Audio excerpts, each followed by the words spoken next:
can be intimidating places, especially if you're not used to being in one.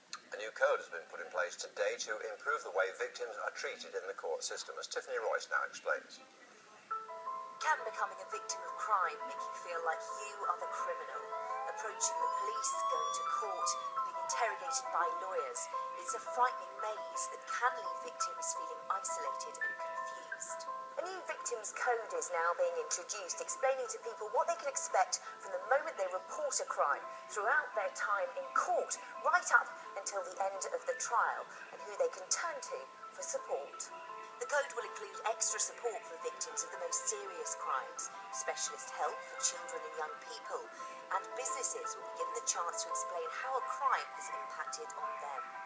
The idea is to prepare victims for the reality of a courtroom drama, but can you ever really prepare for being the victim of a crime? Well, we're joined now by Oliver Andrade, whose mother committed suicide after giving evidence against her abuser, and Barrister Sophia Campbell. Warm welcome to you both. Oliver, your gut reaction to these proposals?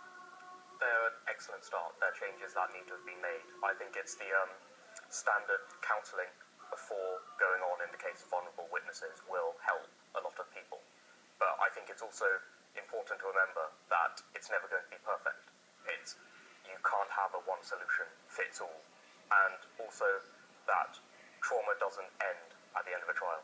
At the end of the sentencing, it can be with people for their whole life. So they need support all the time, not just during the trial. Ollie, how do you think these measures would have helped your mum if they'd been in place?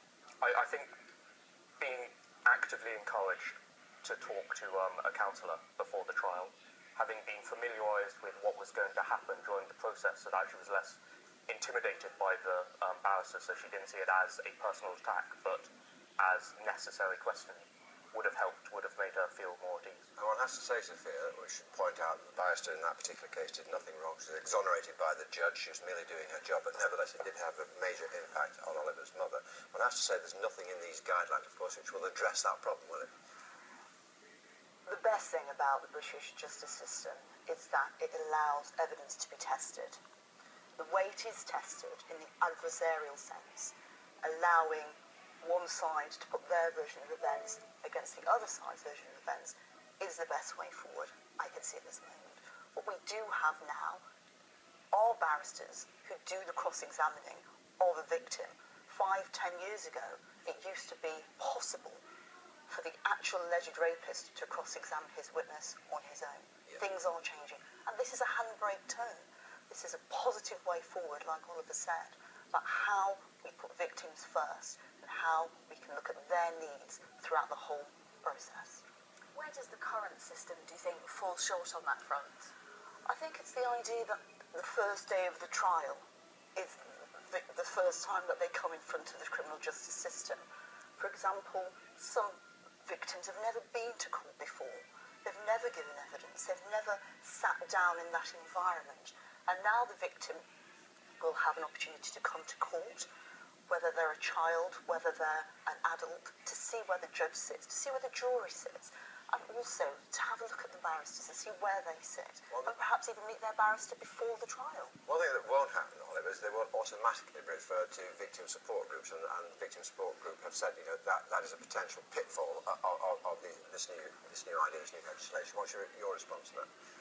Well, I think even if it's not automatically, it at least becomes much more standard. They are now starting to see how important it is, and that if not automatically, they will try to encourage it as much as possible. Just one final point. One of the things that I think people find intimidating about it is, men in wigs, people in gowns. I know we all laugh, but it's just that adds to the strange world atmosphere of this, doesn't it? Is it really necessary? I always say, having your barrister appearing in a uniform, that you know that justice is going to be done and seen to be done, is important. But when you have a child witness and child victims, the judge can give directions for the barristers and even himself to remove the wigs and the gowns. But the part of the process will be orientating that victim, letting them know what is going to happen, what could happen, and indeed what the outcome and is that'll going make to a be. big difference. We're going to talk to you both again a little bit later in the programme. For the time being, thanks very much indeed for getting up to talk to us right now.